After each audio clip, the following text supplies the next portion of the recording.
We would be on stage with the band, and everyone would be like, yeah, yeah, party afterwards. And I would be like, no, I want to get home afterwards and watch Alien.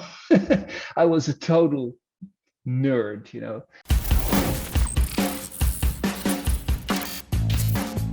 Arjen Lucassen is a Dutch multi-instrumentalist who, since 1980, has been blowing us all away with his unparalleled creativity and musical output.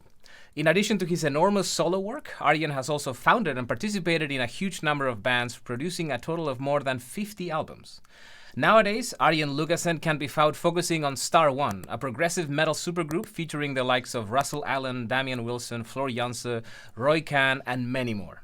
Their new album, Revel in Time, the third in their career, will be released on February 18th, 2022 through Inside Out Music. The one and only Arjen Lucassen joins me today. Arjen, thank you so much for taking the time to speak with me today. Aye, man, my pleasure, really. You're in the And Netherlands. thanks for that wonderful introduction. It was a joy to hear. How have you been throughout this entire pandemic? I'm doing fine.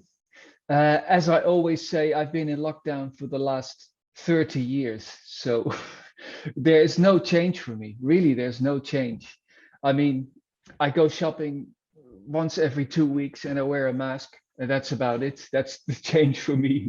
I have no social life. I live in the middle of nowhere here. So I never see anyone. So really not much changed for me. Just the way of working. In the studio, I can't fly all the singers into my studio. That's a big change, of course. But apart from that, all good here. It comes with the territory of being a very productive artist, with kind of removing yourself a little bit from society, maybe.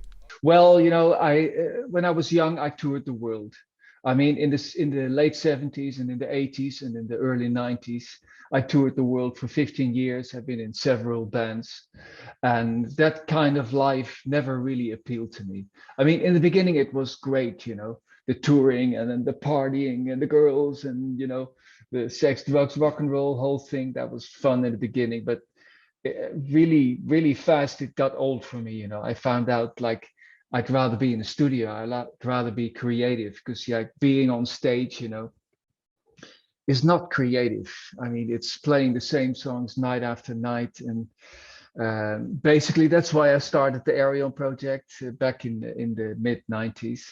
So I wouldn't have to play live anymore. So when I started the Arion project, I barely ever played live again. So for me, I'm not dependent on live shows either. I mean, recently we did a few live shows with Arion, and it was great and it was a big success. But my real passion is working on songs, creating songs, composing, mixing, and I can still do that. I have my own studio, so and I'm completely independent. So yeah, perfect situation. Has this been a big challenge for you then? Because you mentioned, touring back in the late 70s and 80s.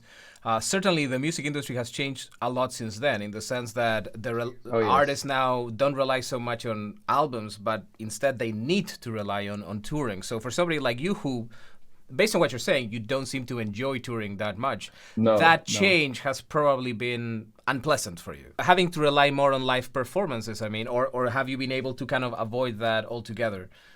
Yeah, I avoided it. I just stopped, and I created this rock opera project called Arion, which basically sells itself. It's got a lot of well-known artists, guest artists on it, and it's a big story. So it would be hard to do that live anyway. And yeah, it sells itself. And I have very, very loyal fans who buy my stuff. So I still sell a lot of physical product. In fact, we started the pre-sales a few weeks ago of my new album. That signed pre-sales that I would sign, and they're gone. like within 2 weeks, they're all sold out.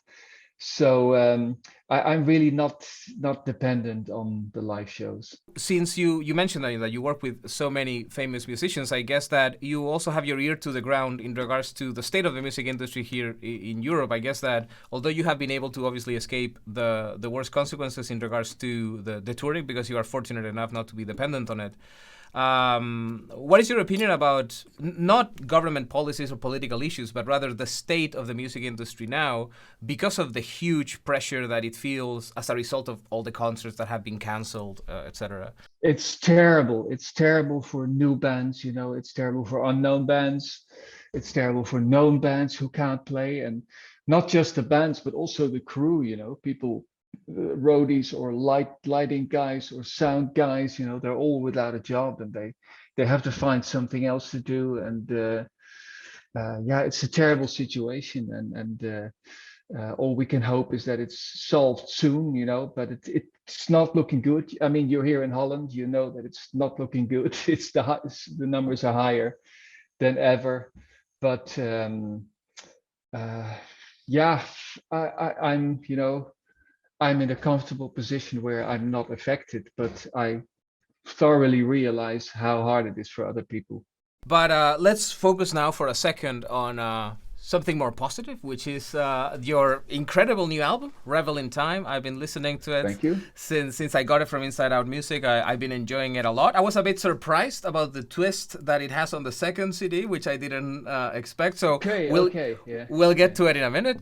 But let's start with the obvious, right? So you're about to release your third album with Star One, Revel in Time. Because of your Arjen work, I think that with Arjen, you made all of these amazing rock operas, for lack of a better word. And I think people always expect somebody like you, the same thing that they do with perhaps Toby Sammet of Avantasia, that they think, oh, they're going to continue doing something on that line. But Revel in Time and your work with Star One is not exactly on the same line as No, Arjen. So what can you tell me about it? Is it also a concept album, or how does it work? it is a concept, but it's not an ongoing story. So it's not a story from beginning to end. It's not, I would not call it a rock opera. The concept basically of Star One is sci-fi movies. So all the tracks are based on movies that had a huge impact in my life. So the first Star One album, Space Metal, is based on sci-fi movies that were all set in space. You know, think like Alien or 2001. The second album, Victim of the Modern Age, was a very, very dark, very heavy album because there were all the tracks were based on dystopian movies. Think Blade Runner or A Clockwork Orange, the darker stuff, you know.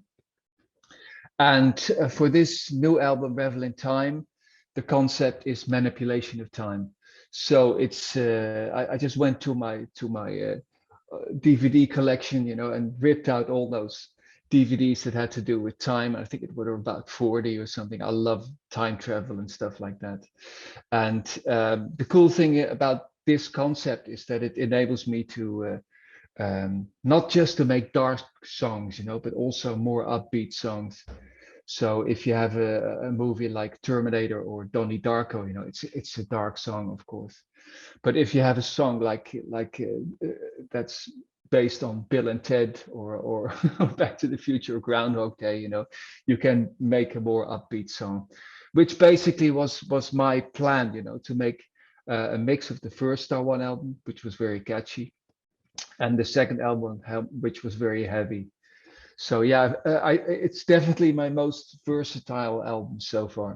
But how does it work in the sense that do you think, hey, time travel would be cool. Let's go check the movies. Or what is the order in which this creativity presents itself? Well, always knew I wanted to do time travel. Always when in the past, you know, 20 years ago when I started Ariel, what's the next project, the next concept going to be? And I always say time travel. I love time travel movies.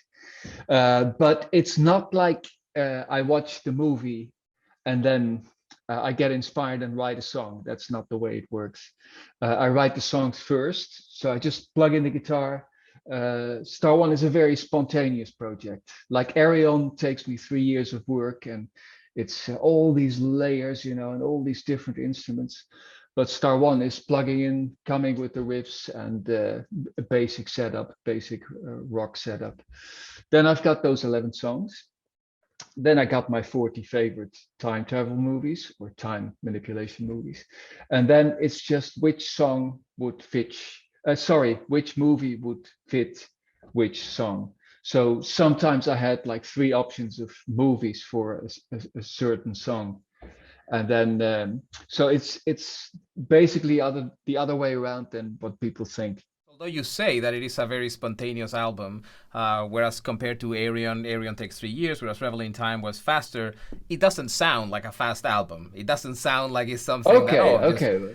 Arjen just did it on an afternoon or something. On the contrary, I think that's a good sign. But the thing is, I've been doing this since the 70s. You know, I learned myself to play guitar in 1975. Oh my God, it's a long time ago. Uh, and from that moment on, I've always been in bands that were riff oriented. You know, it was just riff music in the 80s. So it's in my blood. You know, it comes easy. It's a lot easier. So yeah, for me, this is an easy album. It just develops itself. You know, I don't have to think about it. It's the riff leads to a cool vocal melody, and then that leads to a bridge.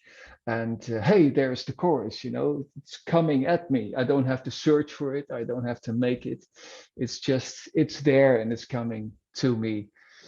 Um, so yeah, it really was an easy album to write, but then of course, you know, there's still all these layers and there's all these different singers and there's all these different guitar players, and that's what makes it complex. You know, that you got all these people, different singers, different guitar players per song. You know. And speaking of guest musicians, you have, as I mentioned, Roy Khan, Floor Jansen, Russell Allen, a number of extremely talented musicians on the first CD of this album. How did that come to be? How did you get to work? I mean, I know that you've worked with Floor in the past. I think that you've worked with Russell Allen as well in the past. How did you bring them aboard? Did you already have them in mind from the beginning? Like, if I need female vocals, I know that Floor is fantastic, I'm going to bring her. Or is it just that the part asked for her? The part have to ask for the singers. Yeah, definitely. Um, I very rarely really write for singers, or very rarely when I have a song I know like this is the person I wanted to sing. Really, I write all the music first, and then it's like which singer would fit this part. But obviously, people like Floor and Russell are on the top of my list, you know, because they probably would fit almost any part. But yeah, of course, I've made albums without them, you know, where I thought another voice would fit better. And of course, I also want change, you know. I don't want to work with the same people all the time. I mean, then I would get back to the band situation of the 80s, which I was trying to escape. So. Double album, same songs, different singers. Can you tell me a little bit about that part of the album? Well, because of COVID, I couldn't fly the singers into my studio. Because the first two So One albums was always Floor, Dan, Damien, and Russell. And they came to my studio, and there was a lot of dialogue singing. Like they would all four of them sing in one track, and they would all play a part. And they would be in my studio, and I could guide them, you know, which is not possible now because I could not fly them in. So what I had to do now was get guide vocals that would really raise the bar, that would really show the singers what they need to do, and also that would be really good, you know, that some of the singers would even say like, this is so good, you know, how am I going to do something better than this? So I recorded guide vocals with JC, who's a Dutch singer, and with Marcela, who I've worked with a million times before. She was the lead singer of Stream of Passion. Right, yes, yeah. And she did the guides for the female vocals.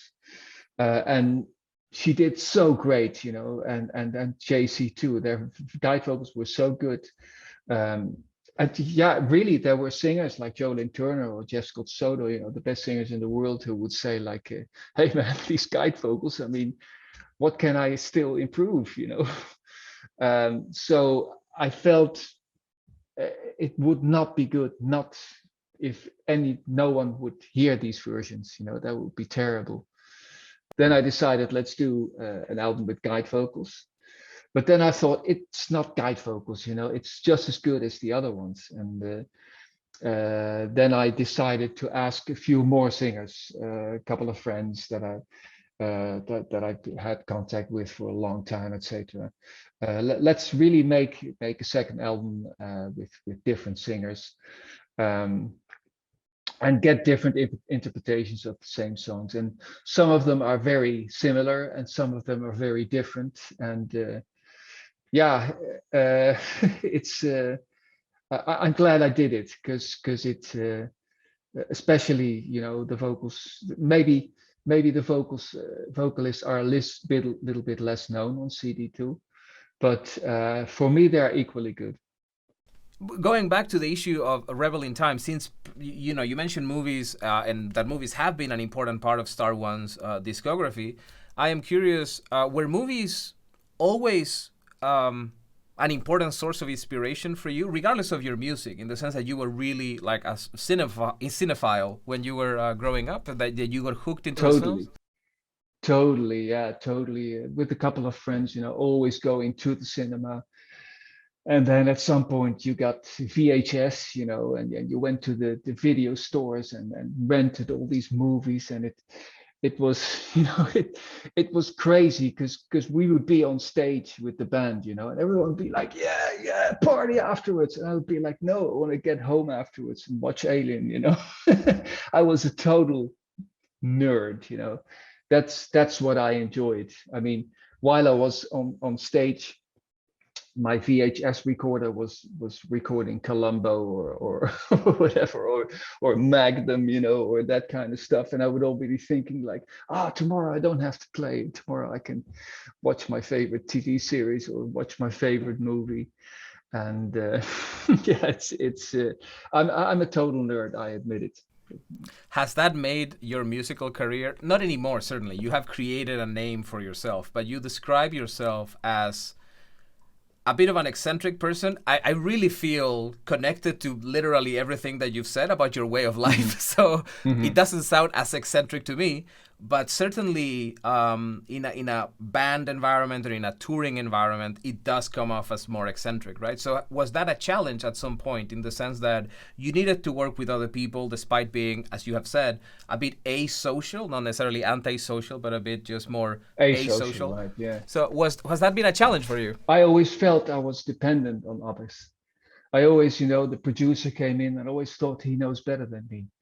And the singer was the star of the band, but he was a difficult person.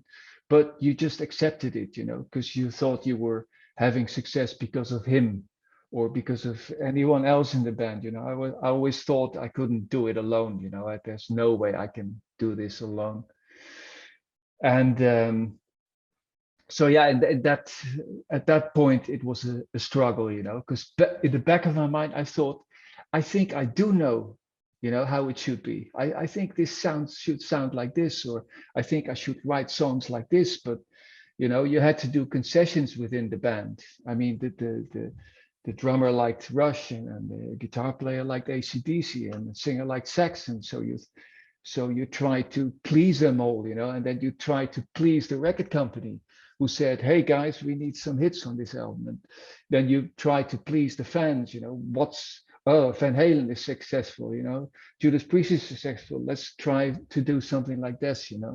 So for too long, for basically 35 years, I've been trying to do what other people wanted, until I at some point decided, like, okay, let's, for once in my life, do something that I would like, which is like a big rock opera, and which is like combining all these different styles of music, prog and folk and metal and rock and classical rock and electronic and etc. etc. And it will be my final experiment, and that's what the album was called. The album was called The Final Experiment. I really thought, people, who's gonna love this? Who's gonna like all these different styles of music? And then I found out there is an invisible audience that no one knew about. Because I went to 30 record companies with Arion, and they all turned me down. They all said, "Hey, it's great, man, and we will listen to this at home, but we're not going to sign you. We're not going to put any money in this, because we're going to put money in Pearl Jam and Nirvana and Alice in Chains and Soundgarden." And so then there was a Japanese label who believed in it, and they were just like, "Yeah, what do we care? What's successful? What's fashionable now? Let's just release it." And then everyone found out that there is an audience for it, and which for me was was like a big surprise. So from that moment on, I could be myself. So going back to the topic of movies, which are the one of the main source of inspirations for Star One, did you have some favorite?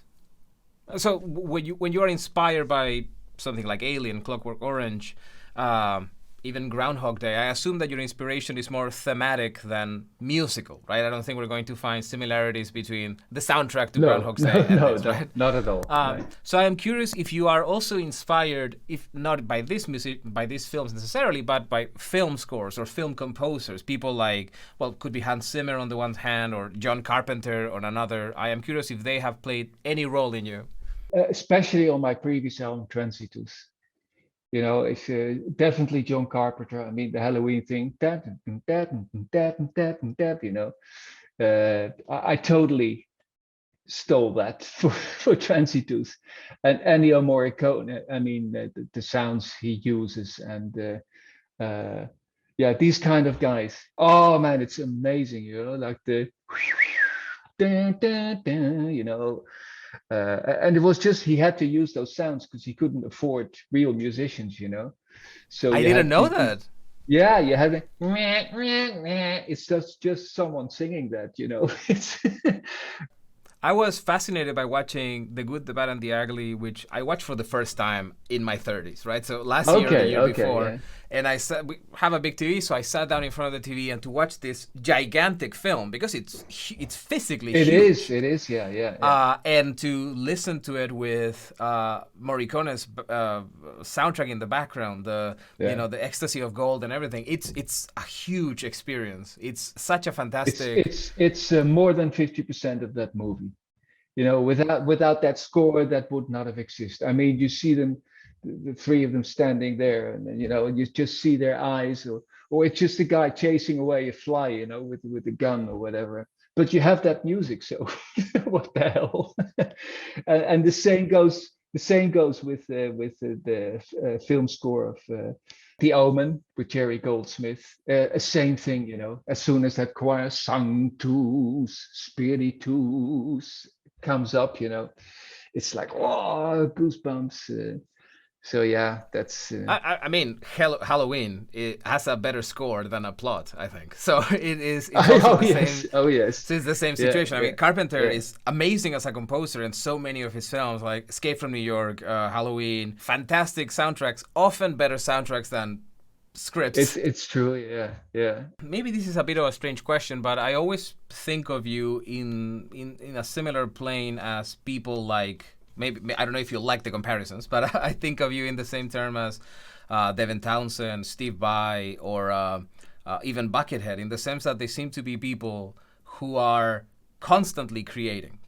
Regardless of genres or anything like that, there seems to be almost a compulsion to express your artistic vision.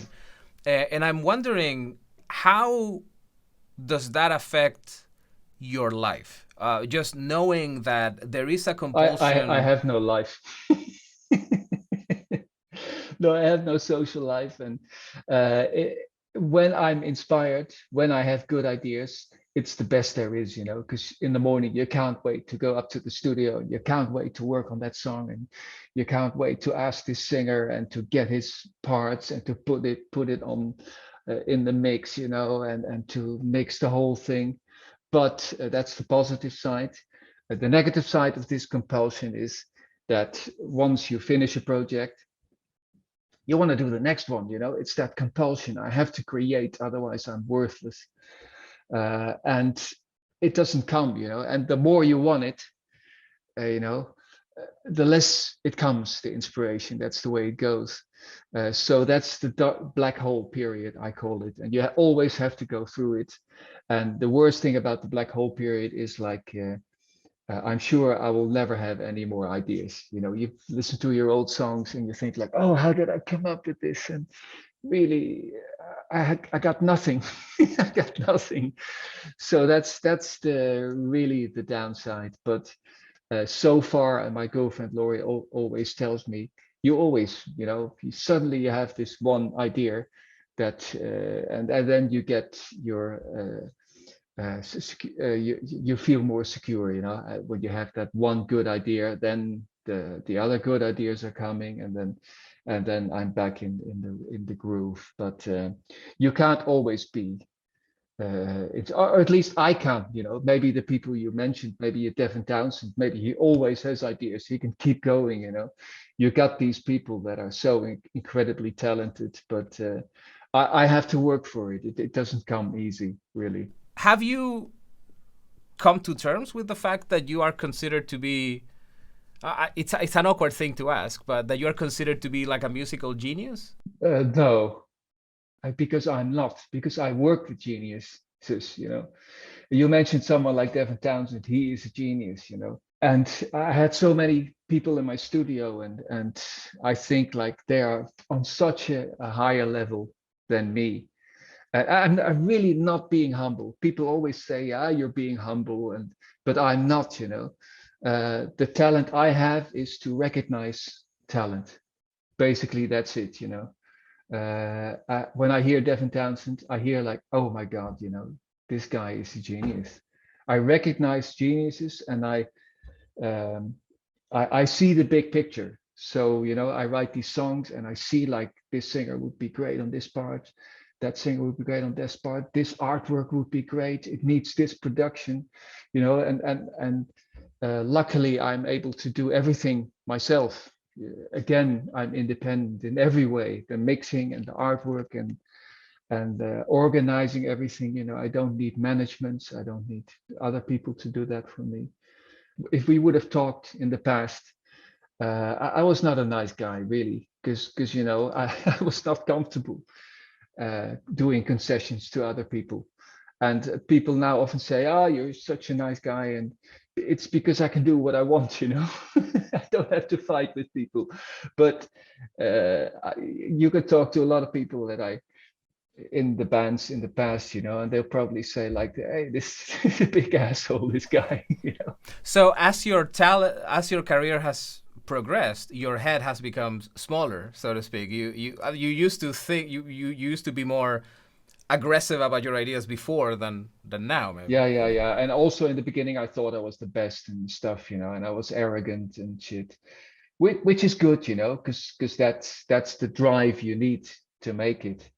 But at some point, I realized that you know I'm not as good as I think I am. But having said that, you know, where as far as what I do, making rock operas or making these albums with lots of guest musicians, I'm good at that. So Your partner and manager, Lori Lindstruth, I think I am pronouncing that correctly. you're She, perfect. fantastic. She retired from music back in 2010, and one of the reasons that she gave was that she just was getting, she lost the passion in playing guitar. And I think many artists have experienced that they dedicated themselves to a given instrument or to a medium, and suddenly they say, I don't want to do this anymore. I'm a photographer and I have experienced that there have been months in which I just don't take my camera. I don't feel interested in doing it. Have you experienced that? I mean, considering that you're seen as this, you might not agree with it, but as a really virtuoso of the guitar in particular, have you ever felt that? I'm just done with it. No, no way. Because I'm not as talented as Laurie is. I mean, she can do so many things, you know, if it's photography or now she is painting and drawing, which she's doing like the best, and the guitar, she's doing like the best. I can only do one thing. I have a very one-track mind.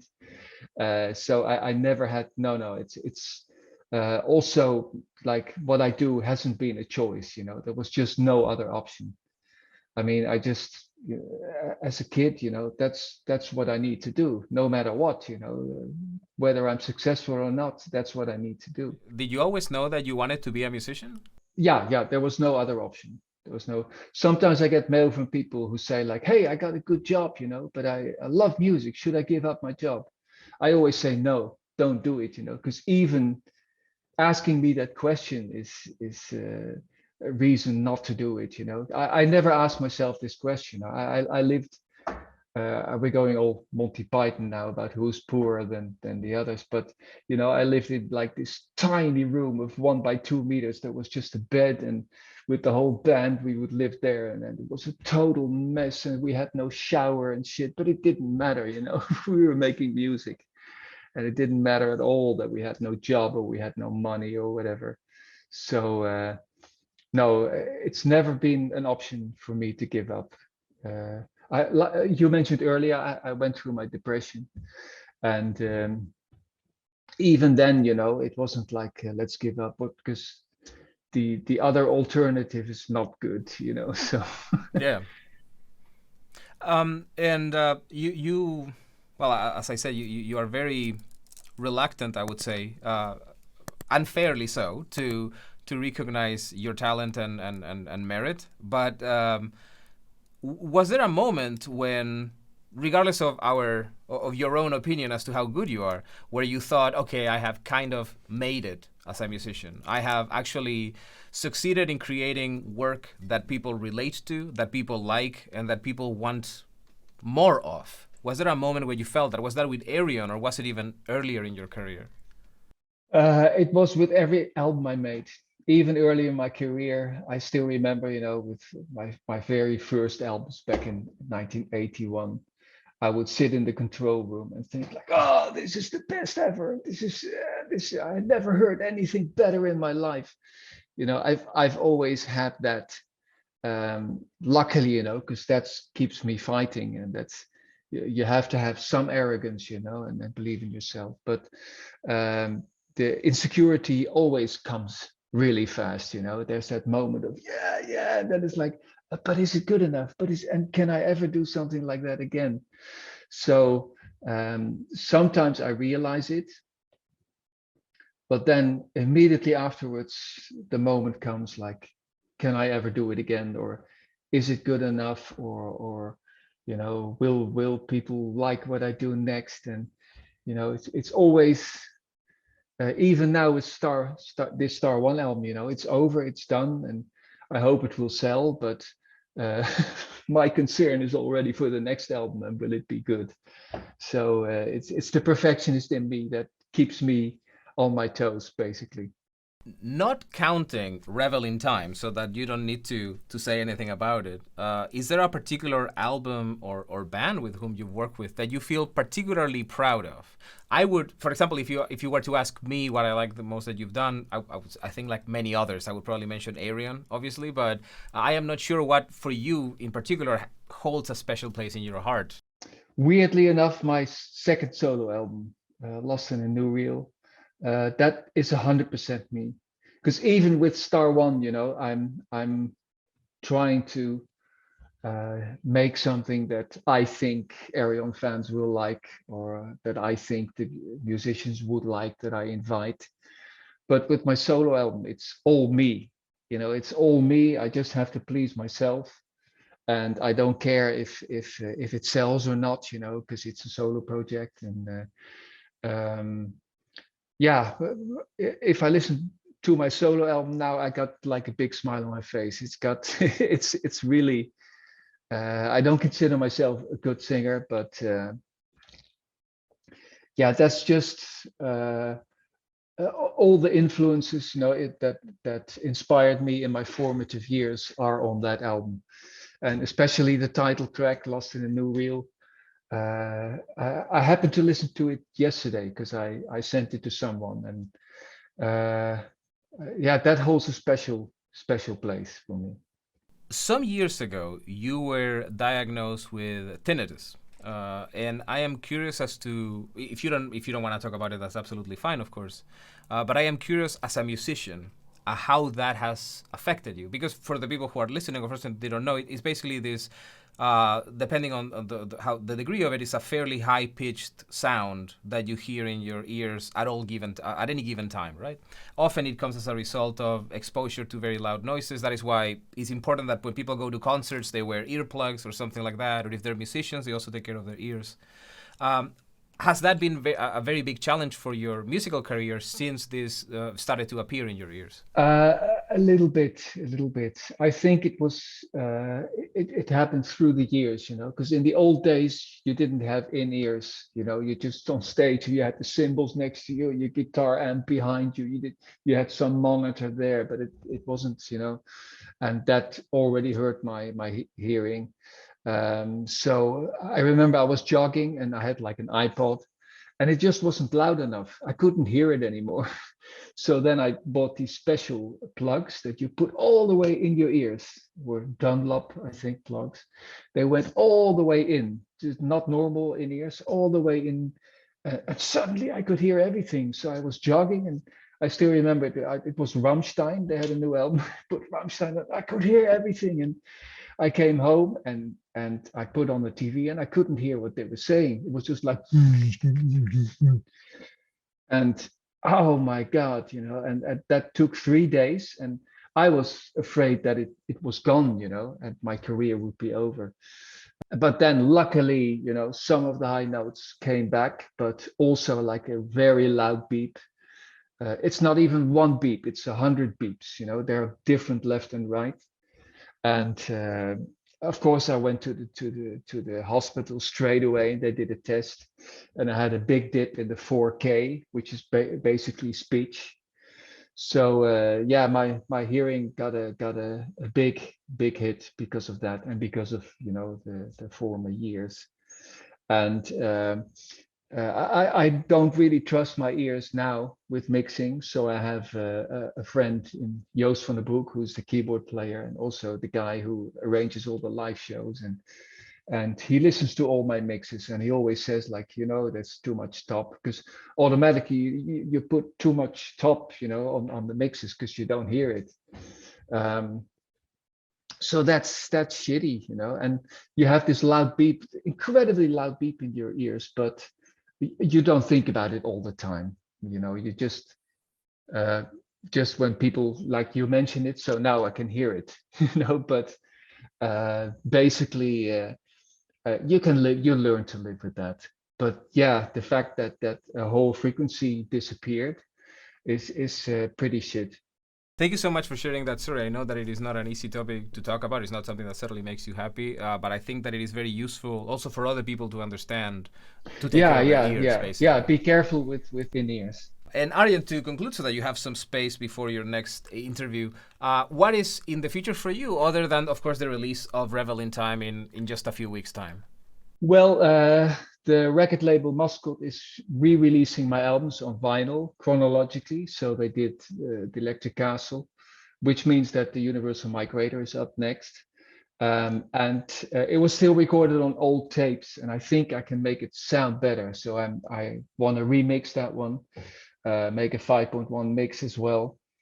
And that's a big job. It's not remastering is like a day work, but remixing is like a couple of weeks, maybe even months work if you want to do it right. So that's scheduled for release in September, I think. So I will be working on that the coming months. And that's a good way to fill the black hole. When there's no inspiration yet for something new. It's a cool way, to brush up on some old stuff and make it sound better.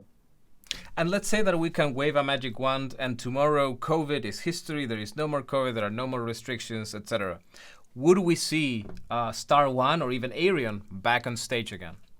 Yes, yeah, definitely. It was planned for 2021, which obviously wasn't possible. So we moved to 2022, which is now September 2022, which is now too close because it takes us a year to set it up. So now we moved it to 2023. But that means that by the end of this year, the whole COVID thing should be solved, which is still up in the air. So yeah, just wave your wand so we can play in 2023 again.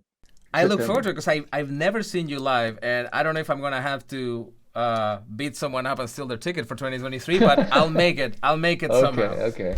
Yeah. Arjen, it has been really a pleasure to speak with you today. Thank you so Cool. much. Yeah, it was fun. Have a very nice day. Take care of yourself, man. Bye, man. Bye.